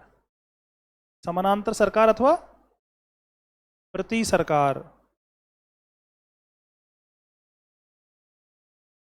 तो ऐसी देश के कई भागों में जो सरकारें स्थापित हुई, ठीक है, उनमें पहली सरकार स्थापित हुई बलिया में।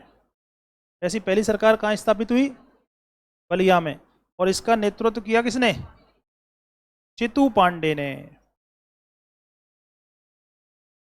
भारत छोड़ो आंदोलन के दौरान देश के कई भागों में अंग्रेजी शासन समाप्त हो गया और वहां लोगों ने अपनी सरकारें स्थापित कर ली, जिनको क्या कहा गया? समांतर सरकार अथवा। और ऐसी पहली सरकार कहाँ बनी? बलिया में। और बलिया की सरकार बनाई चित्तू। महाराष्ट्र में जो समानांतर सरकार बनी उसे बनाया नाना पाटिल और वाईवी चौहान ने। और ये सरकार देश में सबसे लंबे समय तक चली, ये 1945 तक अस्तित्व में रही। इसने जनहित के कई कार्य किए, जैसे इसने लाइब्रेरी बनवाई, इसने जातीय पंचायतें बनाई। जातीय पंचायत समझते हो? लोगों के आपसी विवाद यहीं गांव में ही पंचायत में ही हल कर देंगे, कोर्ट जाने की जरूरत। इसने गंदी विवाह आयोजित किए। गंदी विवाह का मतलब था ये साधारण विवाह होते थे जिनमें किसी तरह की तड़क भड़क दहेज नहीं था। इनमें अछूत और हरिजनों को भी आमंत्रित किया जाता था। औंध रियासत के राजा ने सतारा की प्रति सरकार की खूब मदद की।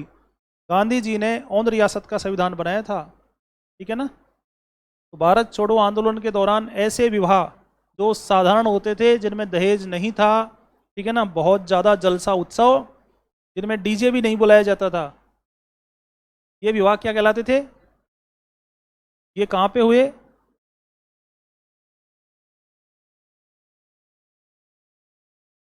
सतारा में हुए। सतारा की प्रति सरकार की मदद किसने की? औंध रियासत के राजा ने इनकी मदद की। ठीक है। आजकल शादियों में जब तक 2-5 दिन तक डीजे नहीं बजेगा तब तक तो पता ही नहीं चलेगा शादी है, इसलिए डीजे बजना जरूरी है। क्या बात है। और फिर है तामलुक बंगाल की सरकार, ये 1942 से और 1944 तक अस्तित्व में रही। ठीक है ना। और इन्होंने, इस सरकार ने, जो तामलुक की सरकार है, इसको कहा गया जातीय सरकार। क्या कहा गया इनको?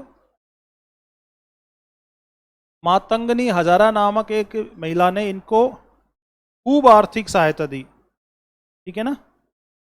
मातंगनी हजारा नामक एक धनी महिला थी, उसने कौन सी प्रति सरकार की मदद की? ठीक है ना। जातीय सरकार कहाँ बनी? और इन्होंने बनाई भगनी सेना।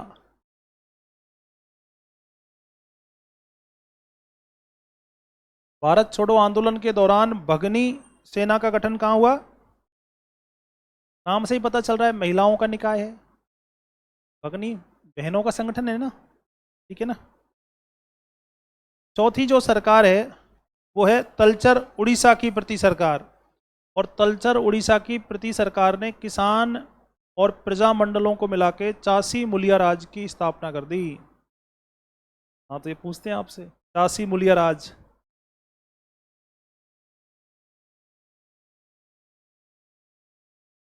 चासी मुलिया राज में कौन कौन शामिल थे?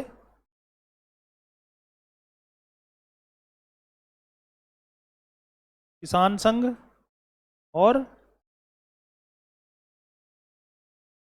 प्रजामंडल। तो एक तो आपको ध्यान रखना है कि भगनी सेना का गठन कहाँ पे हुआ? चासी मुलिया राज कहाँ स्थापित हुआ? चासी मुलिया राज क्या था?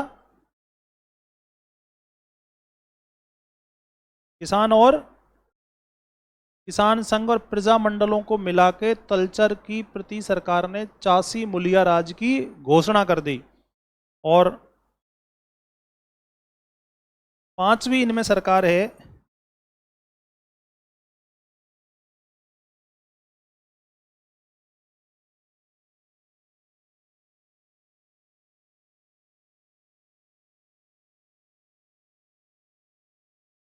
नवंबर 1942 में। अरे, पहली सरकार बलिया में, सबसे लंबे समय तक सरकार सतारा में, तीसरी सरकार तामलुक में, चौथी सरकार तलचर उड़ीसा में, और पांचवी सरकार है नवंबर 1942 में कौनताई में स्वराज पंचायत।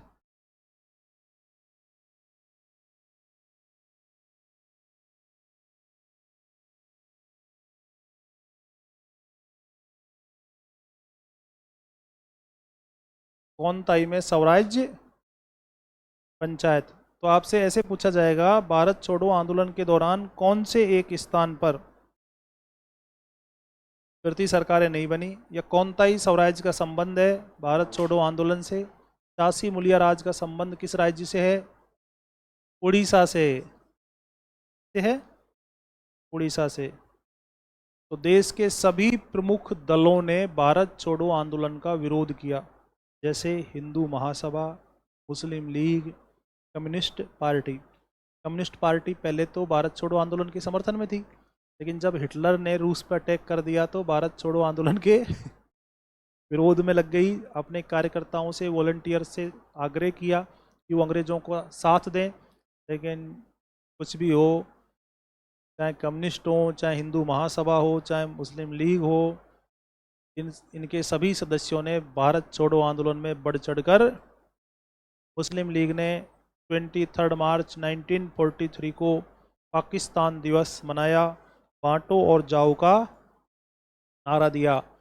डॉक्टर अंबेडकर ने कहा, ऐसी स्थिति में जब दुश्मन यानी जापानी आक्रमणकारी हमारी सीमा पर है, कानून और व्यवस्था को कमज़ोर करना किसी भी तरीके से सही। तेज बहादुर सप्रू ने कहा कि ये आंदोलन करने की कोई ज़रूरत नहीं है, ये कल्पना से परे है। ठीक है। वायसराय लिनलिथगो ने कहा कि भारत छोड़ो आंदोलन 1857 के बाद इस देश का सबसे बड़ा विद्रोह है। सही बात थी नहीं? 1857 के बाद भारत छोड़ो आंदोलन देश का सबसे बड़ा विद्रोह था, ये किसने कहा? वायसराय। ठीक है ना। अब क्योंकि आंदोलन नेतृत्वहीन हो गया, इसमें जम के हिंसा हुई। ठीक है।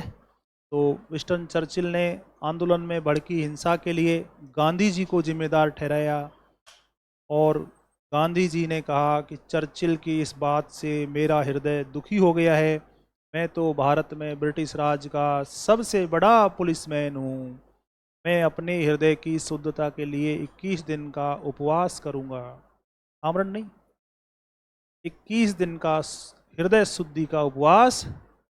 डॉक्टर और सब ने कहा गांधी जी का शरीर अब उपवास के काबिल नहीं रहा, गांधी जी को अब जिद छोड़ देनी चाहिए। चर्चिल तो कुछ भी कह देता है, चर्चिल की बात का बुरा मानने की ज़रूरत नहीं है, लेकिन गांधी जी ने कहा नहीं, एक बार जब मैंने कमिटमेंट कर दिया तो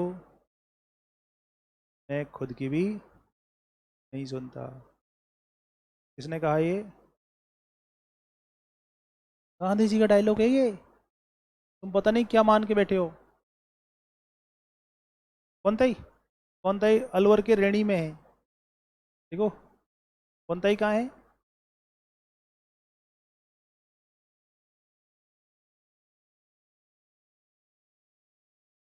तो गांधी जी ने 21 दिन के आत्मशुद्धि के उपवास की घोषणा कर दी। ठीक है।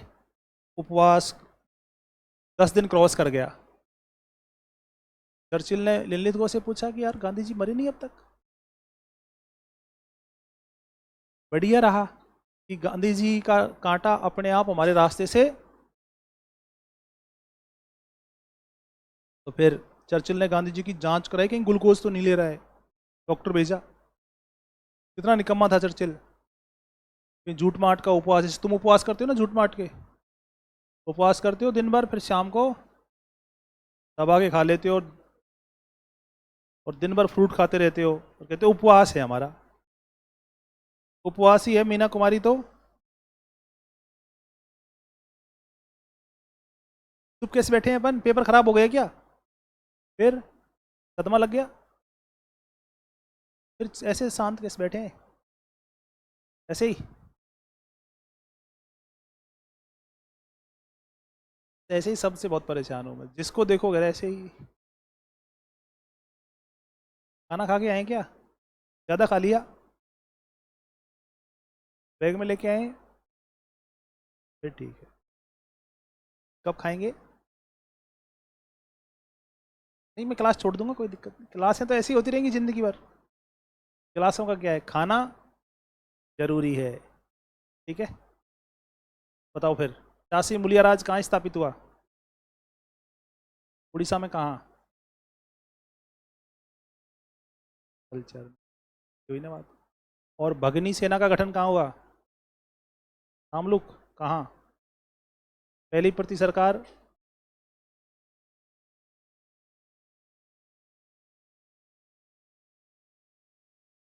सबसे लंबे समय तक? सतारा, महाराष्ट्र। किसने बनाई? नाना पाटिल और वाई बी चौहान ने। पहली प्रति सरकार बलियाम बनी, चित्तू पांडे ने बनाई। गंधी विवाह का आयोजन सतारा की प्रति सरकार ने। तामलुक की प्रति सरकार को जातीय वाहिनी कहा गया था, जातीय सरकार कहा गया था। इसकी मदद किसने की?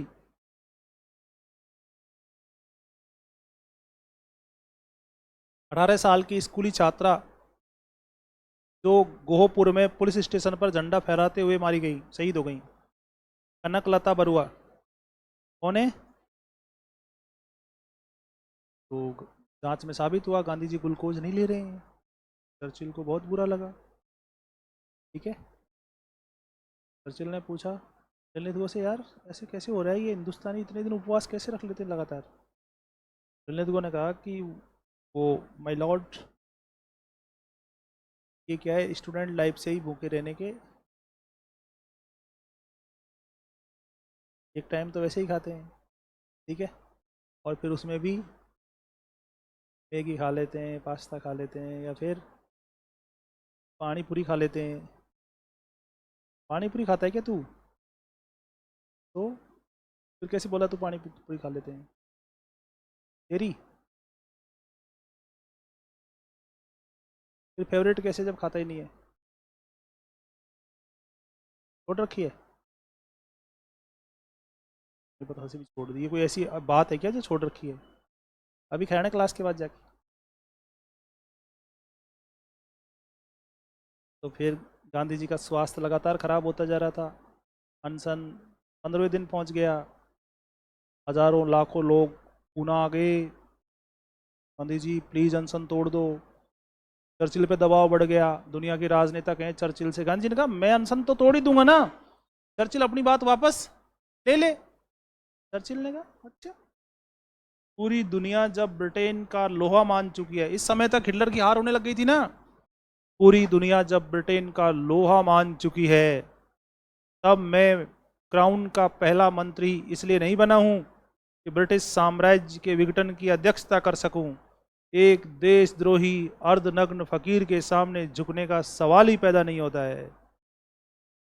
और लेनिन को मैं भेज रहा हूं एक हेलीकॉप्टर, जैसे ही गांधी जी ऑफ हो तुरंत ले आओ इसमें, भारत में दंगे होंगे ना। तो गांधी जी को हेलीकॉप्टर भेज दिया, ले आएंगे इसमें। अंतिम संस्कार की तैयारियां तय हो गई, जाएंगे गांधी जी, ठीक है ना। उधर बा बीमार हो गई, बा बीमार हो गई, तो गांधी जी के परिवार की महिलाओं में एक खानदानी बीमारी चल रही थी। उस समय उसका भारत में कोई इलाज नहीं था, ब्रिटेन में तो इलाज था, भारत में नहीं था, ठीक है। तो फिर जैसे ही चर्चिल ने फिर लिलिथगो से पूछा, रोज शाम को सोने से पहले 1 घंटे पहले व्हाट्सएप चैट करते थे ना कि आज के अपडेशन क्या क्या रहा। तो चर्चिल ने को कहा, लिलिथगो ने, कि गांधी जी का तो कुछ पता नहीं, लेकिन बात आने वाली है। तो चर्चिल ने कहा क्यों, क्या हो गया उनको? बता दिया ये बीमारी है, कह रहे अपने पास इसके इलाज है ना।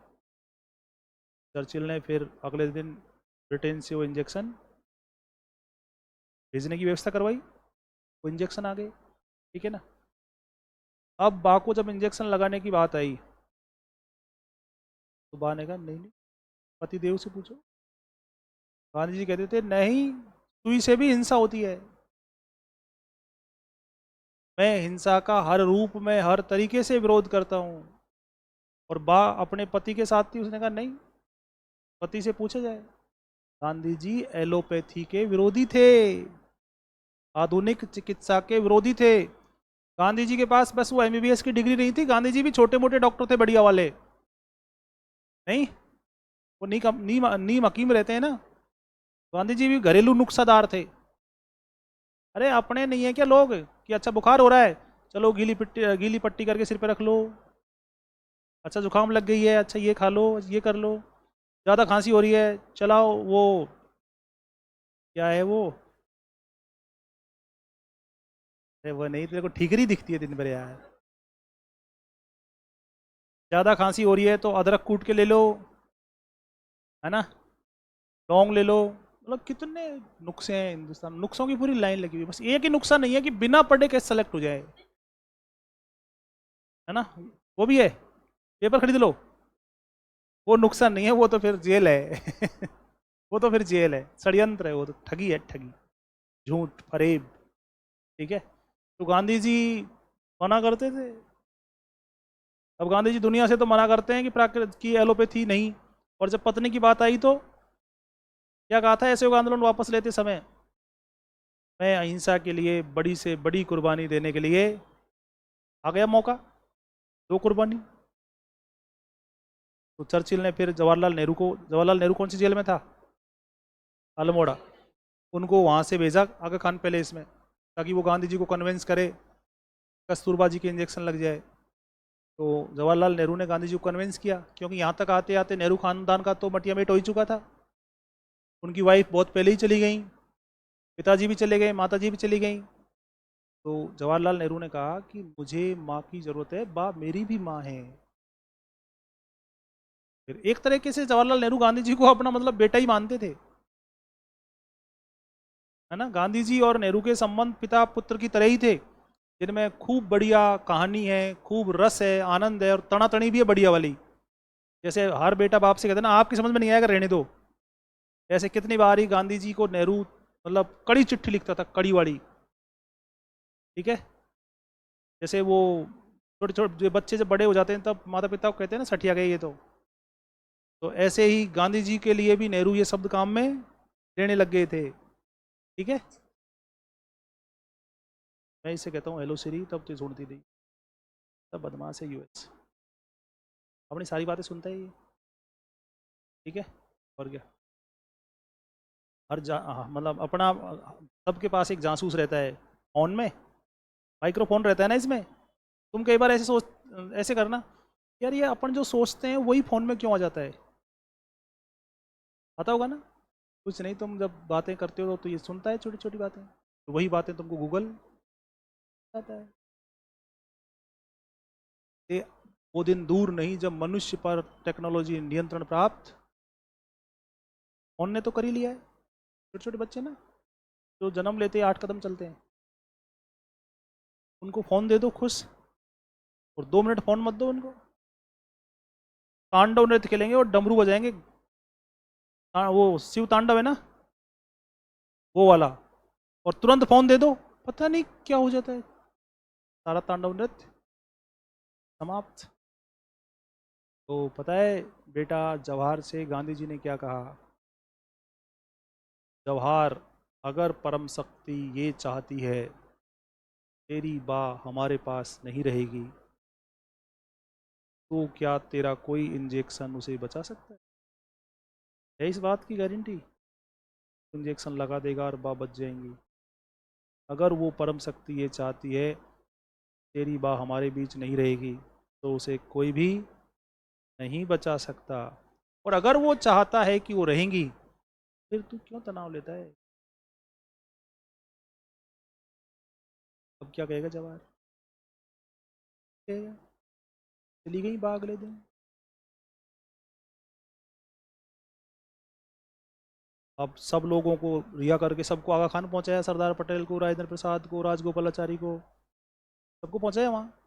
अब बाकी अंतिम संस्कार की तैयारियां शुरू हुई।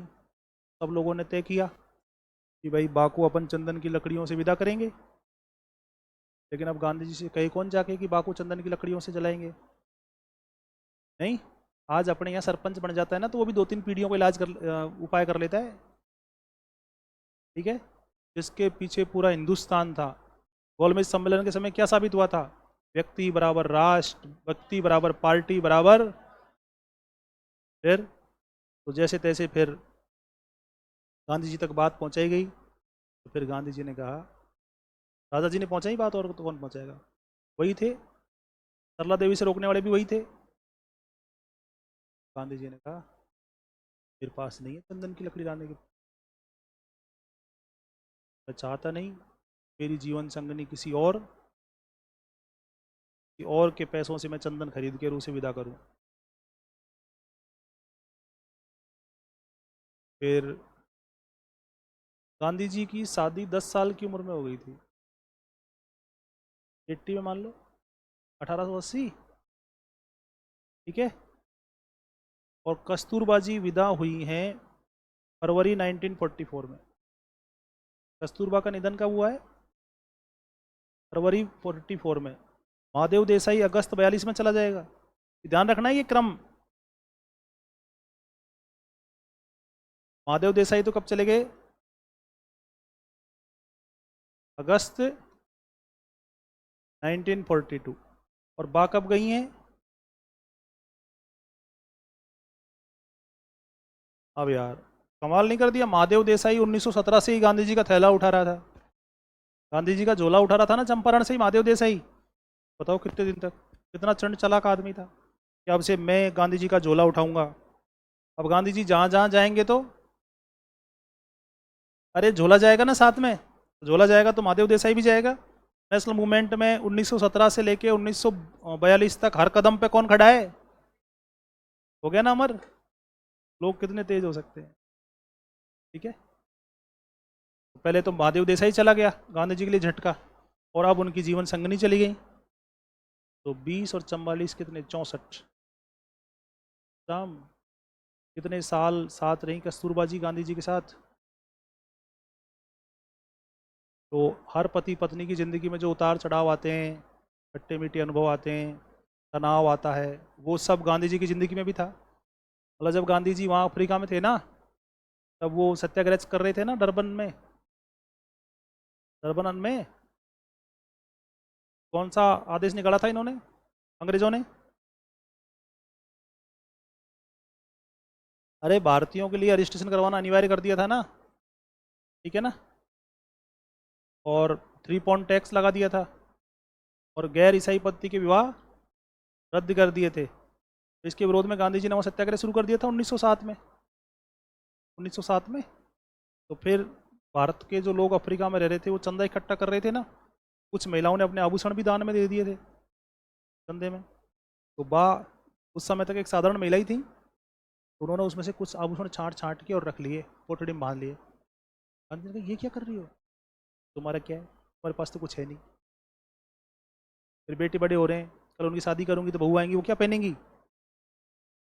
गांधी जी ने फिर बा को समझाया कि अरे ये अपने नहीं है, ये लोगों ने अपने को भरोसा करके दिए हैं ताकि अपन उनके लिए लड़ाई लड़ें, तो नहीं ले सकते अपन उनका, चलो छोड़ो, मैं कोशिश करूंगा कहीं से पैसे कमाऊंगा तब।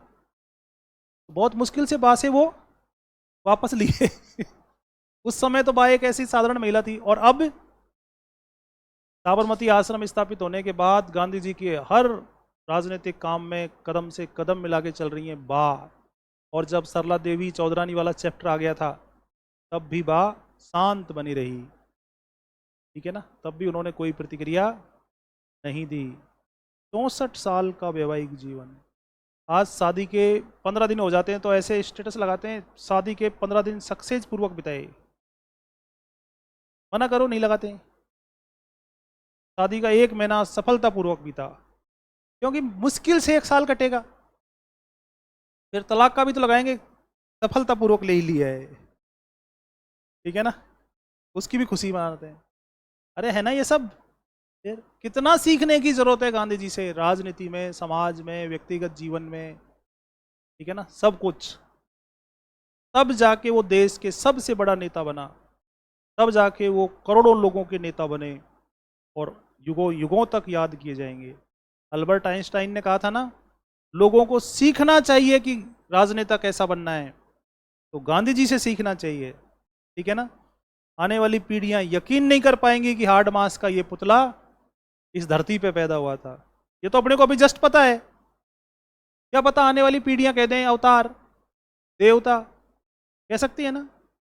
फिर तो फिर वो अंग्रेजों के जमाने का जेलर बैठा था वहीं, उसने कहा गांधी जी लकड़ियां तो यही है, लकड़ियां ही हैं, तुम जेल में चंदन भी रखते हो क्या, पुष्पा से संबंध है? कि नहीं नहीं, वो क्या है कि आपके लिए मंगाई थी, कि हमको पूरा भरोसा था कि आप चले जाओगे, लेकिन आपने तो मौत को भी एक बार फिर मात दे दी ठीक है। फिर गांधी जी ने कहा चलो तुम जब मेरे लिए ये लेके आए थे, मैं नहीं तो मेरी अर्धांगनी सही। तो गांधी जी ने फिर अनुमति दे दी, तो बा का अंतिम संस्कार वहीं चंदन की लकड़ियों से हुआ। तो फिर वो हिंदू रीति रिवाज होता है जिसमें 3 4 5 घंटे लगते हैं, वहाँ सब लोग बैठे रहते हैं। तो वहाँ गांधी जी बैठे रहे, संध्या हो गई, तो राजा जी कहा चलो अब तो सब बात को विदा कर दिया हमने, अब चलते हैं। कहा नहीं, मैं अपनी ज़िंदगी के 64 साल मेरे साथ बिताए, अब यहाँ जब तक आखिरी आग नहीं बुझ जाएगी तब तक मैं यहाँ से खड़ा होकर, मैं उसे अकेला कैसे छोड़ सकता हूँ उसके अंतिम पलों में। फिर क्या, वो तीसरे दिन अपन वो इकट्ठा करते हैं अस्थियाँ, ठीक है ना। फिर वो इकट्ठा की तो क्या है कि बाकी अंगुली की 2 हड्डियाँ नहीं जली, वो बच गई, है ना। और गांधी जी ने एक बार क्या है कि बा को चकमा दे दिया था, है ना, गांधी जी पता नहीं वो चूड़ियाँ ले आए नकली, और वो इतनी जोरदार लगती थी, वो गोल्ड की तो थी नहीं, और उन्होंने बा को दे दी वो गिफ्ट में, और बा उनको हमेशा अपने साथ रखती थी। वो चूड़ियाँ नहीं जली उनमें से दो, और एक वो अंगुली की हड्डियाँ नहीं जली, ठीक है ना। तो गांधी जी ने वो चूड़ियाँ उठा के रख ली। छोटे बच्चे करते हैं ना ऐसे। तो कितने इमोशनल हो गए थे गांधी जी। और फिर वो अंगूठी जो इसकी अंगुली की जो हड्डी थी, अब तुम गांधी जी का यहाँ के बाद जितने भी फोटो देखोगे ना, गांधी जी के गले में तुमको कुछ लटकता हुआ दिखाई देगा।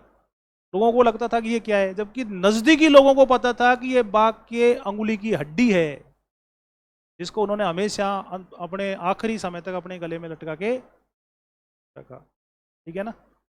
और बा जब बीमार थी जेल में, तो गांधी जी ने अपने हाथ से, बाघ को बैठने में तकलीफ होती थी, पढ़ने में, इसमें, तो गांधी जी ने अपने हाथ से, वो तुम एक वो छोटी सी टेबल बनाती हो ना बैठने के लिए, ठीक है, तो वो बनाई थी। तो गांधी जी फिर हमेशा उसे भी अपने साथ रखने लगे, जहाँ भी जाते थे वो छोटी सी टेबल, और वो हड्डी तो गले में लटकाई ली, वो चूड़ी भी खुद ने रख ली। अब बा के जाने से अंग्रेज डर गए। उनको लगा जब बा के जाने से ही देश में इतना इमोशनल टच आ गया है, और गलती से अगर कुछ इधर हो गया गांधी जी के साथ, तो देश में हाहाकार। उन्होंने डर कर गांधी जी को 17वें दिन जेल से रिहा। तो गांधी जी ने एक बार फिर मौत को मात दे दी। बा ने अपना बलिदान देकर गांधी जी को बचा लिया। गांधी जी स्वास्थ्य लाभ के लिए बम्बई चले गए, ठीक है ना। जब गांधी जी जेल में थे ना, तो वायसराय परिषद के 3 सदस्यों ने इस्तीफा दे दिया था, ठीक है ना। देश के प्रमुख उद्योगपतियों की दिल्ली में घोषणा हुई। इसको कहा गया लीडर कॉन्फ्रेंस। इसको क्या कहा गया था? देश के जब प्रमुख उद्योगपतियों की दिल्ली में बैठक हुई, और लीडर्स कॉन्फ्रेंस में ये कहा गया कि गांधी जी को तुरंत रिहा कर देना चाहिए, ठीक है। और वायसराय परिषद के 3 सदस्यों ने इस्तीफा दे दिया था, HP मोदी, NR सरकार और MH, याद रखना है ये। लीडर्स कॉन्फ्रेंस देश के प्रमुख उद्योगपतियों की थी। वायसराय परिषद के तीनों भारतीय सदस्यों ने इस्तीफा दे दिया, ठीक है। तो गांधी जी तो फिर रिहा कर दिए गए हैं। और अब देखो, भारत छोड़ो आंदोलन की एक और विशेषता थी, समाज के सभी वर्गों का राजनीतिकरण हो गया। समाज के सभी वर्गों ने आंदोलन में बढ़ चढ़कर भाग लिया, ठीक है ना। किसानों ने भी विद्रोह में भारत छोड़ो आंदोलन में भाग लिया, उन्होंने भी विद्रोह कर दिया। लेकिन अब की बार उन्होंने जमींदारों पर हमला, उनके घरों को नहीं लूटा, उनकी भैयों को नहीं जलाया, ठीक है ना। यानी अब किसानों को भी समझ में आ गया कि ये जमींदार अपने खुद के हैं, और अपने को आज़ादी मिलने ही वाली है। और भारत में ब्रिटिश शासन का आधार था ICS, इंपीरियल सिविल सर्विस। और इंपीरियल सिविल सर्विस को ब्रिटिश सरकार का आयरन फ्रेम कहते थे। अब आयरन फ्रेम टूट गया, ICS इस आंदोलन में न्यूट्रल हो गए। उनको स्पष्ट पता चल गया देश आज़ाद होने वाला है, और सरकार कांग्रेस को ही मिलने वाली है, और कांग्रेस हमसे पक्का बदला लेगी। जैसे 1937 से 39 में 18 महीने तक सरकारें बनी गई थी ना प्रांतों में, तो जो लोग जेलों में बंद थे, लाठियां खा रहे थे, अब वो ICS खड़े थे, सर बताएं क्या करना है, क्या करना था, चल पानी की बोतल लेके आ। ICS को कह रहे हैं। फिर ये गाड़ी से आते, बग्गी से उतरते, तो ICS खड़ा रहता, सल्यूट मारता। फिर ये मस्तराम 4-5 लोगों के साथ आ जाता कि हाँ गोविंद वल्लभ पंत जी आ गए हैं मिलने। अरे मस्तराम, किसने लाठी चलाई थी क्या? सल्यूट मार, दोबारा मार। बोलो, फुल आनंद लिया इन्होंने। तो डर गया ICS। हालांकि सरकारी अधिकारियों को संरक्षण देने के लिए सरकार ने उनके लिए कानून भी पारित कर दिया था। पता है क्या कहते थे कांग्रेस के नेता? जब हम सरकार में आएंगे, दोषी अफसरों पर कार्रवाई करेंगे, इन पे मुकदमा चलवाएंगे। अब तो क्लियर ही हो रहा था आजादी मिलने वाली है, अब काई का अधिनियम पारित कर देंगे अंग्रेज, ठीक है ना। तो अब आयरन फ्रेम टूट गया, और इस आंदोलन में वो खड़े रहे। जहां आंदोलन हो रहा था, दंगे हो रहे थे, वहां जा तो रहे थे, लेकिन खड़े थे आराम से, ठीक है ना। और ये मस्तराम जैसे आंदोलनकारी चिढ़ा रहे थे कि बता कुछ कर नहीं रहा तू, लट नहीं चल पा रहा, लेकिन वो कुछ भी नहीं बोल रहे थे। क्यों नहीं बोल रहे थे वो? उनको पता था कि कांग्रेस ही अब सत्ता में आने वाली है, देश आज़ाद होने ही। उल्टा वो सूचना और देते, अरे आप वहाँ पे है ना, ज़्यादा हिंसा मत फैलाना, फिर हमको मजबूर होकर आपको अरेस्ट करना पड़ेगा। ऐसे सूचनाएं और देते थे पहले से ही। ठीक है, सबको देखो 1911 में अरविंद घोष ने कह दिया था ना, अरे देश को तो आज़ादी मिलने ही वाली है। अब आज़ादी बहुत बड़ा मुद्दा, अब मुद्दा है सभ्यता का। हिंदुस्तान को एक जंग लड़नी पड़ेगी, सभ्यता की जंग। तो फिर सभ्यता की जंग अपन कल लड़ेंगे, और कल इंशाअल्लाह अपन देश को आज़ादी दिला के रहेंगे, दे के रहेंगे आज़ादी। हक है हमारा आज़ादी। ठीक है ना। मैंने 1857 तो पढ़ा दिया था क्या? 1857 तो पढ़ा रखा है ना। चलो तुमने कहीं तो हाँ बोला यार, बहुत खुशी हुई मेरे को। ठीक है, तो फिर अपन कल ये हो जाएगा तो फिर अपन राजस्थान की ओर चल चलेंगे। रंगीलो मारो राजस्थान। ठीक है ना। कब से मेरे को इस पल का इंतजार था।